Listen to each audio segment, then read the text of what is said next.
if you're feeling like you're having yet another identity crisis, just know that this is exactly where you are supposed to be. The black spell. Replay this part. This is going to be the read that again mode. It's like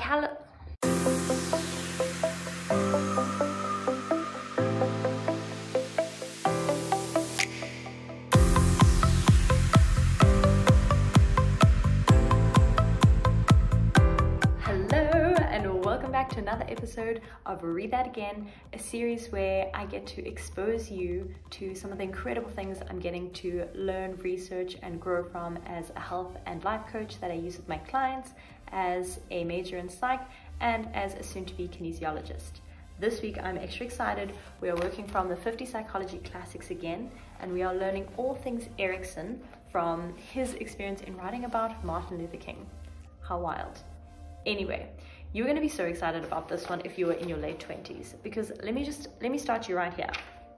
He says, Erikson remarked that the real crisis in a person's life often comes in their late 20s, when they realize they are overcommitted to some path they feel is not them.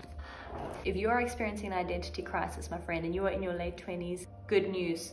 We are supposed to be here. This is the hardest and most important identity crisis we will have in our lives, and this is going to lead us to great things.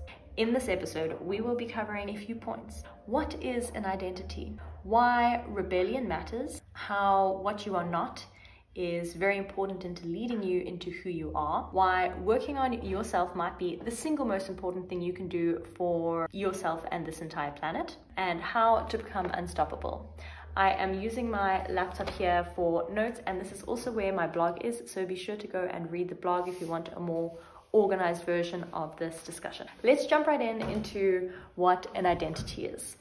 An identity, as described by Erikson, is a fundamental organizing principle which develops constantly throughout your lifespan. Now, if you're wondering why you should believe Erikson, just know that he is a psychologist way before his time. He developed ego psychology and also really worked on psychosocial psychology. So it is incredible that he had these insights so far before, like, we're all still experiencing, and how relevant all this material still is. What Butler Bowen pointed out is that a crisis of identity, while painful at times, is so necessary in you becoming a fully formed, healthy member of society and an adult. And this big question of who am I really underlies all of those other questions of, like, what do I want to do with my life? Who do I want to spend my time with? If you want to have kids, how do you even want to raise those kids? So everything that pains us on a day-to-day basis, those questions that really play on our mind, all stem from a place of wondering, who am I? This is something that Erikson describes in his 8 different stages, and so this one in our late 20s is just like one of these 8 stages. But this question of who am I and what do I want to do and how do I want to make an impact, as he explains, comes up over and over again in your life. And so unfortunately, this is not the last time we're going to experience this, but this is the hardest and almost most crucial one for us to get right. What makes Erikson such a badass is that he also changed his own name. His surname was Homburger to Erikson because he was the son of Erik, and he comes from this kind of mixed ethnicity background, and he felt like he never really fit in anywhere. And only in his late 30s was he like, actually, this is who I am. I'm the son of myself. And that's how Erikson came about, which I just thought was such a badass way to look at life. Butler Bowen says that Erikson managed to shatter the myth that life after we turn 20 is a flat line of stability. Thank goodness, because turbulent since I got here. Anyway, let's talk about why rebellion is such an important thing, which I actually think parents are going to love. He explains that in order to find this identity, first we need to have wholeheartedly believed in something to our very core and really been committed to it. And this is this idea that we really have to stand for something. And once we stand for that something, there's a really good chance that that thing is going to get shattered, like all of our beliefs. You know, think really simple ones like Santa, the Easter Bunny teaching you what's real and what's not. But think even deeper then to things like, for me, when I became vegan, where I was really convinced that this was the healthier way to live. And you kind of get your whole life thrown apart when you realize that a lot of things were funded by industries that had their best interest in keeping you unhealthy and sick, and you get really angry about it. This rebellion is Erikson noting that great historical figures often spend years like very passively just like figuring things out. And all of a sudden a switch flips and they realized, oh my gosh, I've been lied to, and something that they wholeheartedly committed their entire life to, they realize is actually a lie. Erikson makes reference to another guy, William James, who has this idea of a second birth. And so I actually quoted Mark Twain, which said the two most important days in your life are the day you're born and the day you find out why. William James, on the other hand, believes that you have two births. And so your first birth is how we all arrive on this planet. And it's people that just very comfortably sift into the reality that society has decided is for them. Then there is the second birth, and I'm actually going to read what this says because it is a little bit haunting. They are tortured souls who seek healing in some total conversion experience that will give them direction. I mean, if I had a choice, I feel like I would want to be option one, but unfortunately I feel like I was born a tortured soul that hungers for these experiences that give me direction in life. But it does sound like a harder life. I also think that anyone watching this video is likely person number 2 as well, or likely already has had their second birth. Erikson really shows that this is an important stage of your development. Because in rebellion, for example, my Christianity story being shattered was kind of when I was super devoted to being a good Christian girl, and I really loved Sunday school, and I loved like my dance. We did like praise moves and everything, which was really great. The pastor looked up to landed up committing suicide. I know the whole idea of Christianity is that we're not supposed to have other idols, and I quickly realized after he had killed himself that I had been idolizing him and seeing him as like another god, which is the height of what you shouldn't be doing in Christianity, firstly. But killing yourself is something that he and all preachers teach you, send you to hell. And so this really shattered my whole idea of Christianity, and I didn't go to church for years after that. And after that, I really reformed my whole idea of religion as something that, I thought, Christianity was the only way. And now I realize, like, wow, a lot of religions are really similar, and we actually might all be worshiping the same God, and it's not as black and white. And a lot of Christianity was also made by really rich, older white males that wanted to keep the masses tame.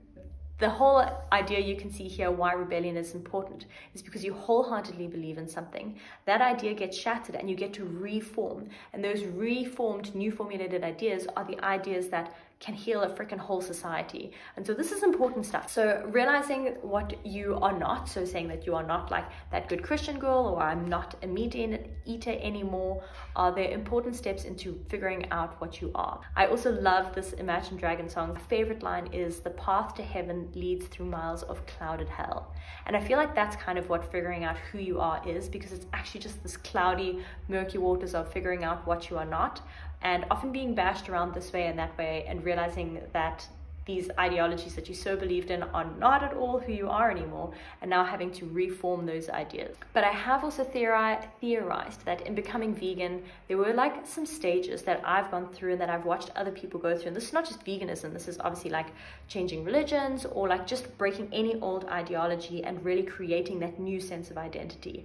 I've identified some stages that I would like to share with you.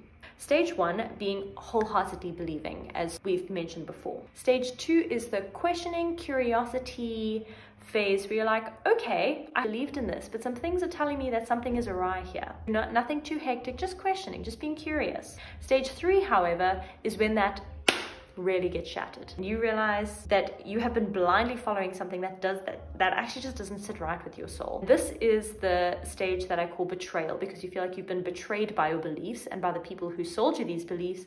This is also the angry phase. This is when I got really angry at the industries for telling me that I needed cow's milk to make my bones strong, and that it was actually just the milk industry that was funding those research papers that the entire world was seeing, when 70% of the population was actually lactose intolerant. Anyway, the 4th stage, you have now blindly believed in it, you have really mulled everything over, and now it is time to stand up and rebel against it. And that's usually when you become like an ally of like Black Lives Movement, for example. This rebellion stage is where you're questioning everything, and that moves and helps you form your own new ideas, getting you onto the next stage, which is realizing what you are not, which moves you onto the stage of realizing what you are. That is the hardest stage, but you will eventually get there. I also realized that this realizing of like what you are is also realizing that you will never be able to care about everything, and that's okay, because you don't have to be an activist and ally for everything. If everyone just took something that they really cared about and really stood for it,